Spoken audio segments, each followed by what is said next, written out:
আজকের ভিডিওতে সবাইকে স্বাগত। আমরা পূর্ববর্তী ভিডিওতে ব্যঞ্জন ধ্বনি ও ব্যঞ্জন বর্ণ নিয়ে বিস্তারিত আলোচনা করেছি। আপনারা যারা আমাদের পূর্ববর্তী ভিডিওগুলি দেখেননি, অনুরোধ পূর্ববর্তী ভিডিওগুলি দেখে আসার জন্য। তাহলে আজকের এই ভিডিওটি বোঝার জন্য অত্যন্ত সহজ হবে। আমাদের আজকের আলোচনার বিষয় অবর্গীয় ব্যঞ্জন বর্ণ। পূর্ববর্তী ভিডিওতে আমরা দেখেছি যে ক থেকে ম পর্যন্ত এই 25টি ব্যঞ্জন বর্ণকে বলা হয়ে থাকে বর্গীয় ব্যঞ্জন। এই 25টি বর্গীয় ব্যঞ্জন ছাড়াও আরও কিছু ব্যঞ্জন বর্ণ রয়েছে যাদের বলা হয় অবর্গীয় ব্যঞ্জন বর্ণ। এই অবর্গীয় ব্যঞ্জন বর্ণের সংখ্যা 15টি। সেগুলি হলো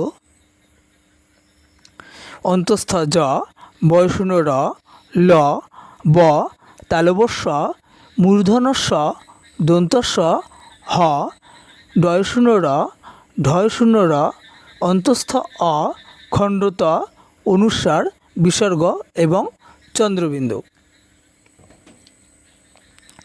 আমাদের মনে একটা প্রশ্ন আসা স্বাভাবিক যে পূর্ববর্তী ভিডিওতে আমরা জেনেছি বাংলা ব্যঞ্জন বর্ণের সংখ্যা 39টি, কিন্তু দেখা যাচ্ছে বর্গীয় ব্যঞ্জন 25টি এবং অবর্গীয় ব্যঞ্জন 15টি যোগ করলে ব্যঞ্জন বর্ণের সংখ্যা 40টিতে দাঁড়ায়। আসলে এখানে ব বর্ণটি দুইবার গণনা করা হয়েছে, একবার বর্গীয় ব্যঞ্জন হিসাবে আর একবার অবর্গীয় বা অন্তঃস্থ ব্যঞ্জন হিসাবে। অন্য কোনো ভিডিওতে আমরা বর্গীয় ব এবং অন্তঃস্থ ব এর পার্থক্য নিয়ে আলোচনা করব।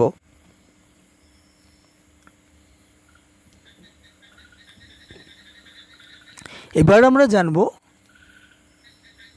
ঊষ্ম বর্ণ কী। যে সমস্ত বর্ণের উচ্চারণে ঊষ্মা অর্থাৎ শ্বাসবায়ুর প্রাধান্য থাকে তাদেরকে ঊষ্মধ্বনি বলে। এই ঊষ্ম বর্ণগুলি হচ্ছে তালবস্য, মূর্ধন্য ষ, দন্তস্ব এবং হ।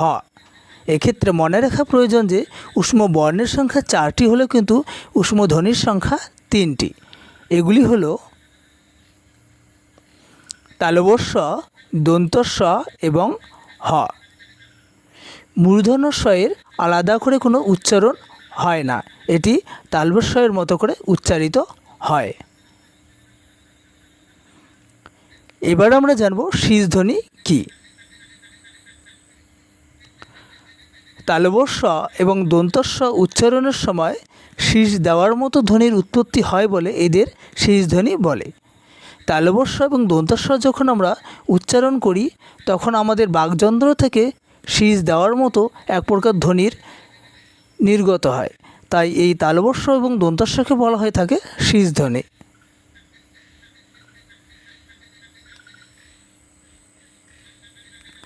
এবার আমরা জানব অন্তঃস্থ বর্ণ কী। অন্তঃস্থ জ, বয়শূন্য র, ল, ব এই 4টি বর্ণ স্পর্শ বর্ণ ও ঊষ্ম বর্ণের মধ্যে অবস্থান করে বলে এদের অন্তঃস্থ বর্ণ বলে। এর আগেই আমরা দেখেছি ক থেকে ম পর্যন্ত এই 25টি বর্ণকে বলা হয়ে থাকে স্পর্শ বর্ণ।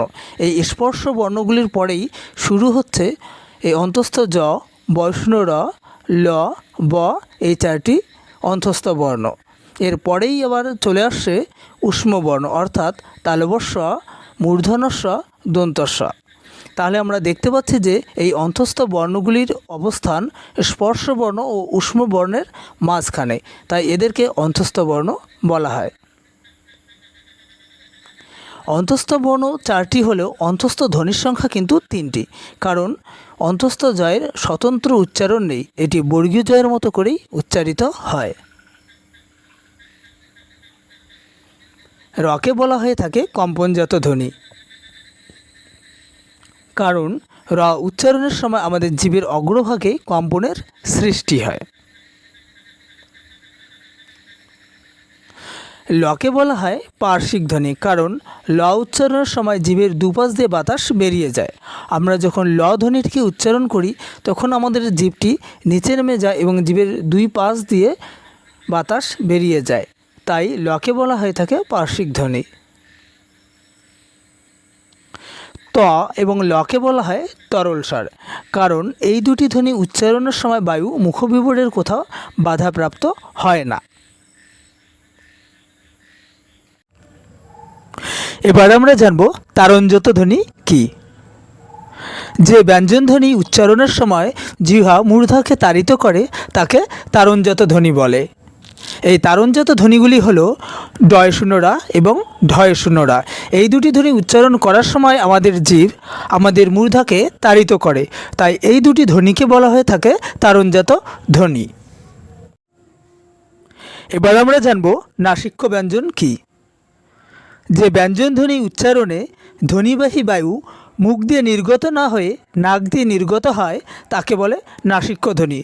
অর্থাৎ যেসব ধ্বনি উচ্চারণের সময় শ্বাসবায়ু মুখ দিয়ে নির্গত না হয়ে নাক দিয়ে নির্গত হয় সেই সব ধ্বনিকে বলা হয়ে থাকে নাসিক্য ধ্বনি। বর্গীয় নাসিক্য ব্যঞ্জনবর্ণ 5টি: উ, ই, মূর্ধন্য, দন্তন্য এবং ম। নাসিক্য ব্যঞ্জন ধ্বনির সংখ্যা 3টি: উ, দন্তন্য এবং ম। মোট নাসিক্য ব্যঞ্জনবর্ণের সংখ্যা 7টি: উ, ই, মূর্ধন্য, দন্তন্য, ম, অনুস্বার এবং চন্দ্রবিন্দু।